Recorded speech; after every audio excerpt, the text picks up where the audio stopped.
नमस्कार, मैं नीलाश्वस लोक बात में आपका स्वागत करता हूं। आज भारत के वीर सपूत, महान स्वतंत्रता सेनानी पंडित रामप्रसाद बिस्मिल जी की जयंती है। आइए जानते हैं पंडित रामप्रसाद बिस्मिल जी के बारे में।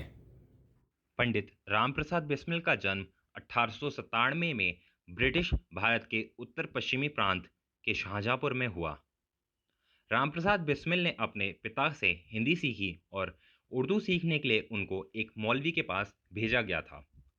बिस्मिल न सिर्फ एक महान स्वतंत्रता सेनानी थे, बल्कि वो एक बेहतरीन कवि और अच्छे लेखक भी थे। उन्हें साल 1918 के मैनपुरी षड्यंत्र और 1925 के काकोरी कांड में हिस्सा लेने के लिए जाना जाता है। रामप्रसाद बिस्मिल की शुरुआती शिक्षा घर पर हुई। उन्होंने घर पर ही अपने पिता से हिंदी सीखी। बाद में उन्हें उर्दू स्कूल में दाखिला कराया गया।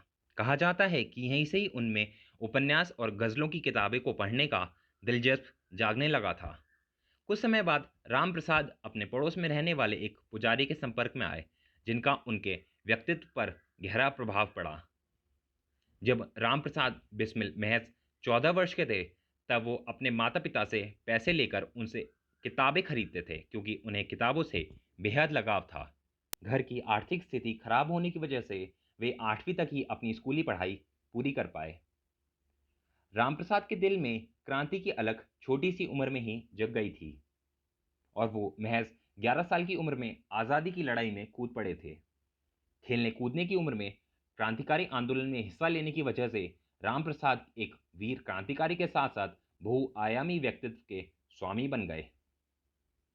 बिस्मिल स्वामी सोमदेव से मिलने के बाद उनसे खासा प्रभावित हुए और उन पर आर्य समाज का भी बहुत ज़्यादा प्रभाव देखने को मिला। बिस्मिल हिंदू मुस्लिम एकता में काफ़ी विश्वास रखते थे। अशफाक उल्लाह खान और रामप्रसाद बिस्मिल की दोस्ती ने हिंदू मुस्लिम एकता की अनोखी मिसाल पेश की। आज भी दोनों की दोस्ती की मिसालें दी जाती हैं। रामप्रसाद को हिंदुस्तान रिपब्लिकन एसोसिएशन के आदर्शों ने अपनी ओर आकर्षित किया और इससे जुड़ने के बाद उनकी मुलाकात भगत सिंह, सुखदेव, अशफाकुल्ला खान, चंद्रशेखर आज़ाद जैसे कई स्वतंत्रता सेनानियों से हुई। फिर साल 1923 में रामप्रसाद बिस्मिल ने सचिन नाथ सान्याल और डॉक्टर जादू गोपाल मुखर्जी के साथ हिंदुस्तान रिपब्लिक एसोसिएशन के संविधान का मसौदा तैयार किया। अंग्रेजी हुकूमत के खिलाफ जंग का ऐलान करते हुए हथियार खरीदने के इरादे से रामप्रसाद बिस्मिल ने अशफाकुल्ला खान के साथ काकोरी कांड की साजिश रची और 9 अगस्त 1925 को ब्रिटिश सरकार का खजाना लूटने की इस ऐतिहासिक घटना को अंजाम दिया।